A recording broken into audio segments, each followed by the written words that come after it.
This is Sour D Steve. You can catch me on Instagram at Sour D Steve and the Stoic Smokers. Mike, thank you so much for having me on. I had a blast with you on DroTV.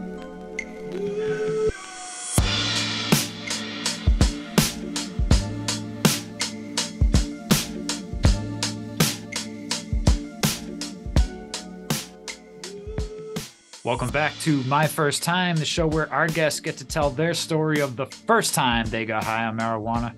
I'm your host, Mike Freeman, and today I'd like to welcome our guest, Steve Stone. What's up, Steve?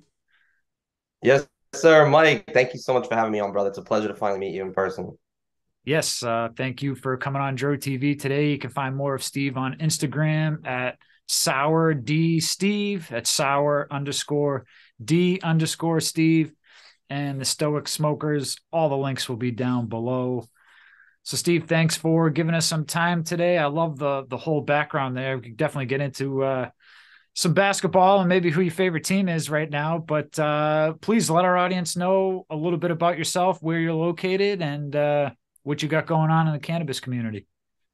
Awesome. Thanks, Mike. So we're coming out of Long Island, New York.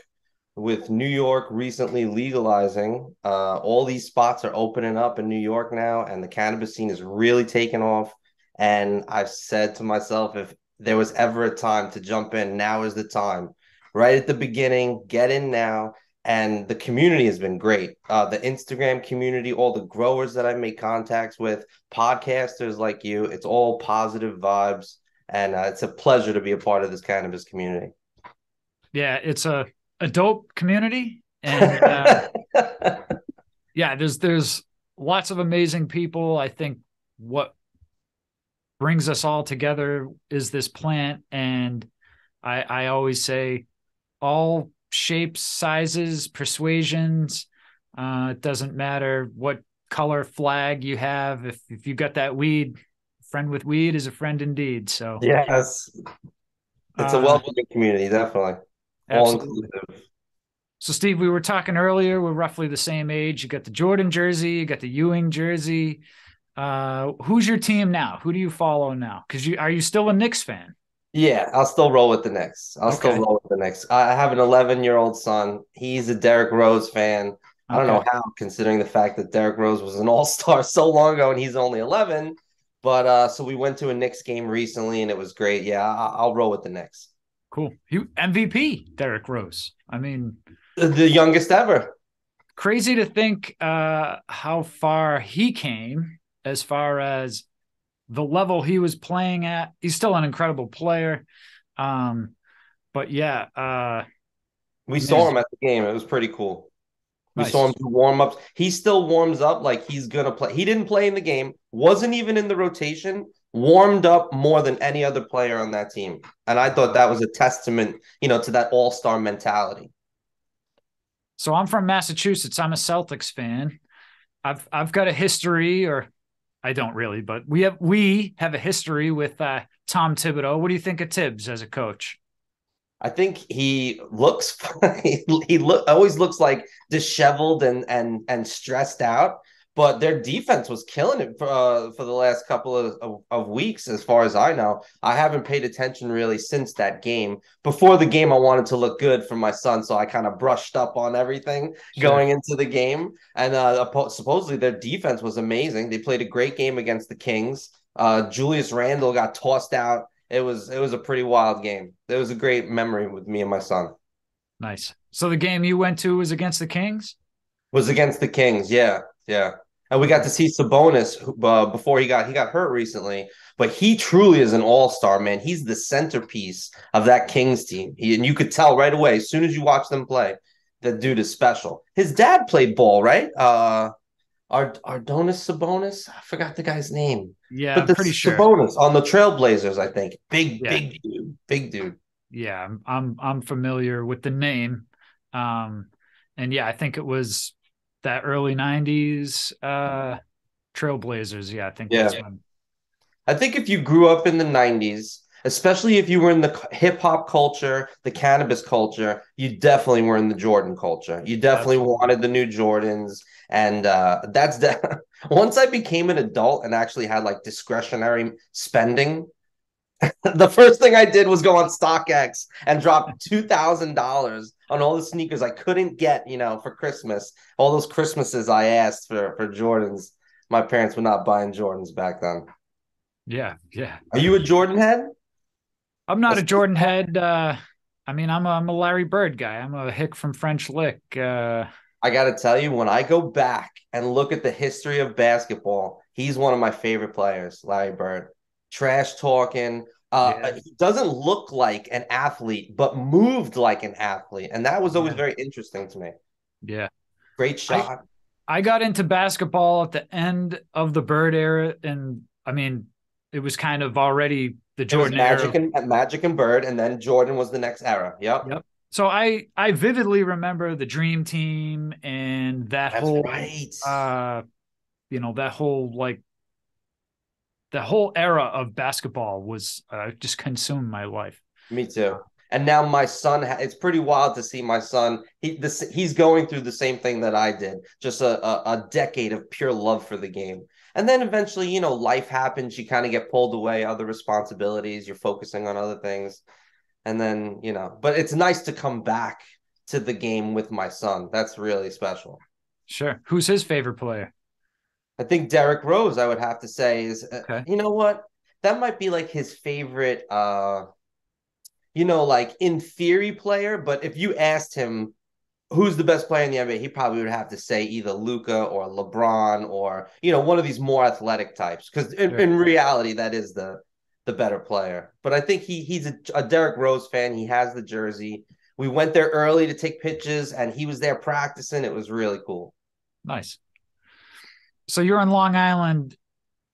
Cannabis is open for business, right? You got a Just shop this last nearby. weekend, yep. The weekend right before the new year, they had the first recreational sale. I think it was in the Bronx, but it was in one of the five boroughs, and that's it. We're open for business. So the company that I'm affiliated with, NY Canna Farms out of Riverhead, Long Island, that's what we're doing right now. We have all this great product, and we're trying to make connections with all the recreational license holding retailers and try to get this product to the people because the people want the product. We have the product, but the way New York did it, they didn't line it up correctly as far as timing. And now it's all jammed up. There's a huge bottleneck, a ton of regulation, and they got to unclog that to get this product to the people. Yeah, I mean, we all can read the news and believe what we want, but it was several weeks ago. There was an article like several thousand or hundred thousands of pounds of weed that didn't have a home they're because of the regulations, like you mentioned, they didn't have an outlet to That's exactly what's get them happening. into. So there's still this huge bottleneck of Absolutely. Yeah. I mean, the inventory? first sale was just on Sunday or Friday. It was just no, I think it was on the weekend actually. I don't know, but it just happened a couple of days ago, and yeah, it just started. So like we're trying to actually make deals with these retailers. So we have to locate these retailers and actually do business with them. And that's been the hard part is finding. They only license like 36 licenses in the whole state. Right. Yeah. So it's like finding a needle in a haystack. So they have some networking tools, some Slack channels where we try to interact and connect with each other. So that's where we are now trying to get that stuff out. But like you said, they are sitting on tons of product. Right. It's crazy. Uh, I guess I'll just suggest this or maybe mention it. I wouldn't suggest it necessarily, but we interview a lot of people in Michigan and they've had a lot of issues lately with the rec kind of overtaking medicinal. More of the dispensaries are focused more on the recreational users, and some of the medicinal users are, I guess, not really the focus of the attention. And so, what somebody did there, I'd have to track down who did it. They went around to a bunch of these farmers that had product that they couldn't get out for whatever reason, whether it was the dispensary or, and they had an event for like veterans and those that had a medical card, and they found a way to give away some free weed to uh, to some of these guys. So, I mean, Yeah. there's a shelf life on this product, right? Exactly. And, Exactly. like I can smoke weed from a year ago and still kind of get high, but, it starts losing its potency over time. So, um, maybe that will like buy you some good graces, or at least I'm not sure how much product you have. It sounds like there's still a ton of product that needs to get out there. And so maybe, I don't know how quickly something can get organized where, something like that happens. But I That's said, a hey, great idea. we need it down here. Send it down to Florida. I'll drive up and, Yeah, that's actually a great idea. Yeah, and I really blame this on like the government. They knew this was coming. The cannabis growers have been saying this forever. The people have been asking for recreational cannabis forever. They knew this was coming. How they didn't have this lined up in a better way.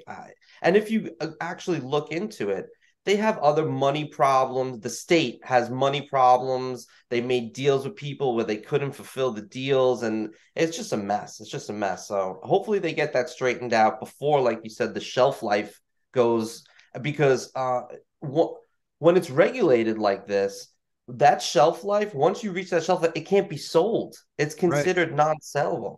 right. So they have to do something with it. And that's a great idea you said. It can never hurt to help communities like that, because we're helping them, and then they're going to help us when they go to buy product at these recreational establishments, and they go, oh, I remember NY Canna Farms. They'd had that product, they had that promotion for us, and hopefully they would choose our product because of that. That's a great idea. Or, or if the quality is great, then maybe the next dispensary they go into, they say, you guys need NY Canna Farm in That's here the game plan. That's the game because plan. I got some free stuff from them and it was fire. And Right. so I know that's probably like more money and time to, come up with some kind of plan to make that work. But I thought that was a great idea, especially for the veterans and those with a medical card. That, I mean, a lot of these fixed income people can't afford some dispensary prices, Right. so Oh, it's super expensive. It's super expensive. I had no, it's funny that you bring up the veterans. I had no idea. I found this out through Instagram, how many veterans are cannabis users. It's very common in yeah. that demographic. I didn't know that. I didn't know that it was so common in that demographic, because I'll connect with growers, and then they'll put out things like only for veterans. And I'm like, oh wow, if there's that many, for them to put that out, there has to be a significant amount of veterans in that community that are using the cannabis product. So I found that very interesting.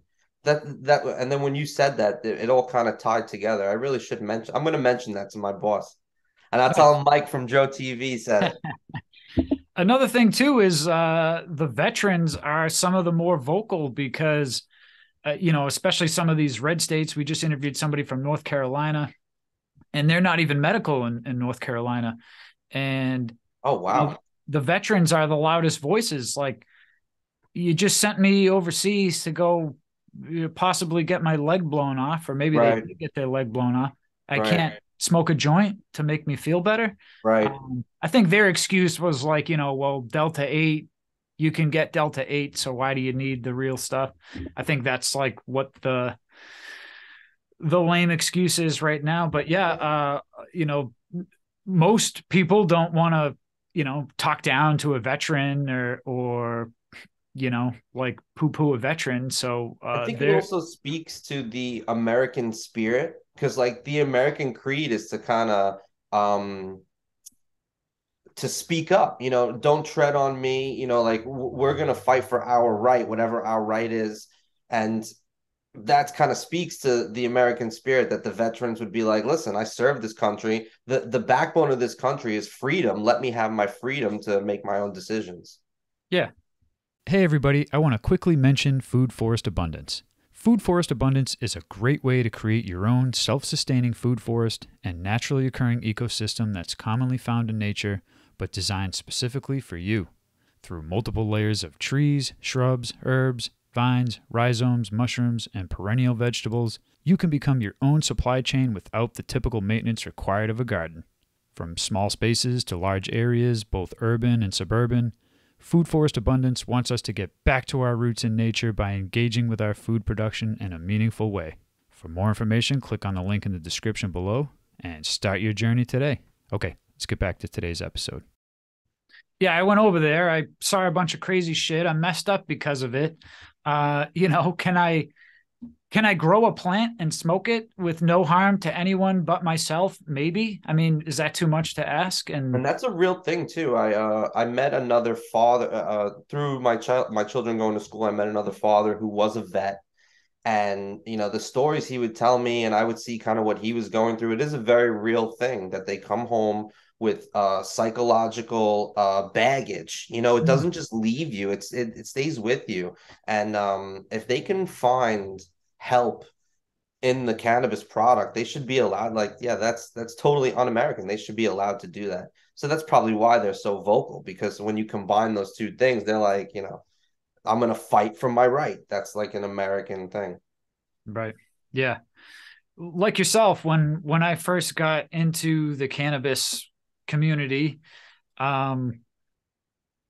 we know from smoking weed the benefits of it, but yeah, I didn't realize the amount of veterans that not only need but want cannabis because of, we recently interviewed Josh, the disgruntled vet right here in Orlando as well. And he was like, nah, I'm not going to do drugs. I'm not going to do drugs. And it took another vet to say to him, just try it. Just and then try once it, he man. tried it, Have an edible. once he tried it, he's like, I Yeah. stopped drinking. I was drinking every day. I was like severely depressed. And he's like, and now, like, I feel like I'm myself again because my anxiety isn't as bad. And Anxiety management. Yeah. and it's crazy I that don't do anything else. I don't really drink. I don't do any hard drugs. I just smoke my little marijuana here and there, and that's really it. Keep it simple. what's your preferred method of consumption? Your flower, concentrates, Flour, edibles? flour in a glass bong. I use Hemper. Are you familiar with Hemper? No. They're like a little subscription box company, one of those type deals, but they're Okay. also a bong store and like a glass shop. It's all online, and I don't like. I'm not sponsored by them or anything, but they have all these great. Oh, if you look up top here, these are all my Hemper bongs. Oh, okay, All cool. these little nifty. They're just tiny little. Let's grab one. They're just these tiny little, small, and it's cool. Like this one's a turtle. There's a little Okay. turtle Yeah, in yeah. there. I just cleaned them yesterday. That's why they're all little condensation. Nice. Just that little flour. And I kind of like micro dose through the day. I'm not smoking huge blunts. It's just a little toot with breakfast, lunch, dinner, something in between. So what's the scene like on Long Island before the dispensaries opened up? Because we'd watch videos of New York City and the Blazing Asians like doing bong rips in the middle of Times Square and shit. It was crazy. Yeah. I mean, in the city, they have delivery services. It's a little more, because of the urban area, you'll have more access to things. I'm out on Long Island. If you're not buying, from somebody that you're not getting it. Like, there's no legal way to get it. It's all street sold, backdoor stuff. And what I don't like about that is I don't know what's in that. I don't know what you use to grow it, what chemical, because now that I'm getting into growing, I'm learning about all these things. There could be mold, Sure. pesticide, fungus, all types of lead, just crazy stuff that people use to mass produce it and get it out into the street. There's no regulation, so they could do whatever they want to it, and you have no idea what you're putting into your body. So it was a combination of that and not wanting to actually go out into the world and do drug deals. I don't want to be out, and I have too much to lose to do that. So that led me to growing, and that's how I became Sour D Steve. That's the whole Instagram persona is the love for growing, because it really is and it smoking weed is not addictive, but growing it is, and that really is true. It really is true, because I got bit bad with the growing bug, and now every day I'm just thinking about how I can make my grow better. Do you grow at all? No, Because I remember you mentioned the garden. yeah, well, it's not legal here. So even with a medical card, you can't grow it. Florida's not legal at all, No, no, just medicinal, just medicinal. and no home growing. No home grow even with a card. So, Wow. but lucky me, I have friends that grow. So, Right. uh, which gets me in But they're trouble real with the growers medical though. But they're community. real growers. We're not talking about like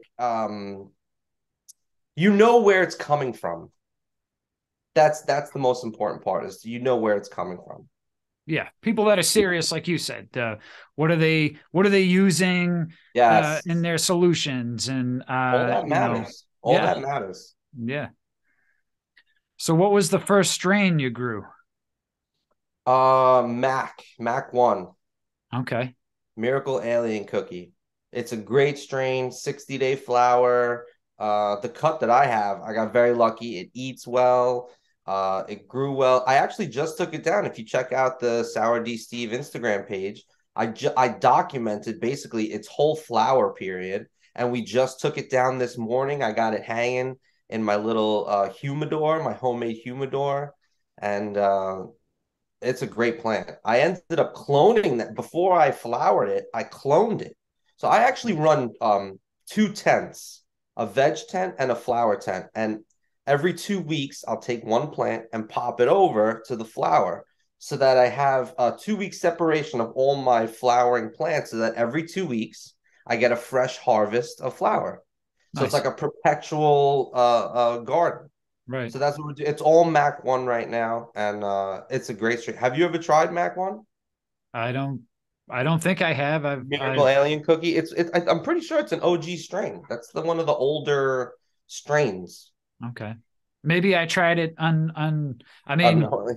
years ago, we had a guy, and he always came up with strains, and we're like, "You're just making this shit up, aren't you?" And he's Yeah, like, dude, yo, what is up with that's funny? I totally have said that before. Like, you're making this stuff up at this point. You're making this up. I think I heard one called cat piss or something like that. Have you ever heard of that? Cat piss? "Yeah, I've heard of cat Some piss." kind of piss? Um, I have some mushrooms right now, and they have like it's like a name like a cat piss or a dog breath or I something wish I like had that. access to mushrooms, like real deal, actual mushrooms. I'm a huge fan of psilocybin, and uh, I've done some research into that, and I truly believe, like, if you want to grow as a person and level up your mind, you need to do psychedelics. It sounds weird. It sounds so crazy when you say it out loud, but it really is true that when you're able to do psychedelics and take 2 steps back and look at yourself through that lens, you see life totally different. It really changes your point of view. Yeah, I agree 100%. I try to take mushrooms at least once a year. I took some just a couple weeks ago because I had some stuff going on in my life, and I'm How like, is man, that?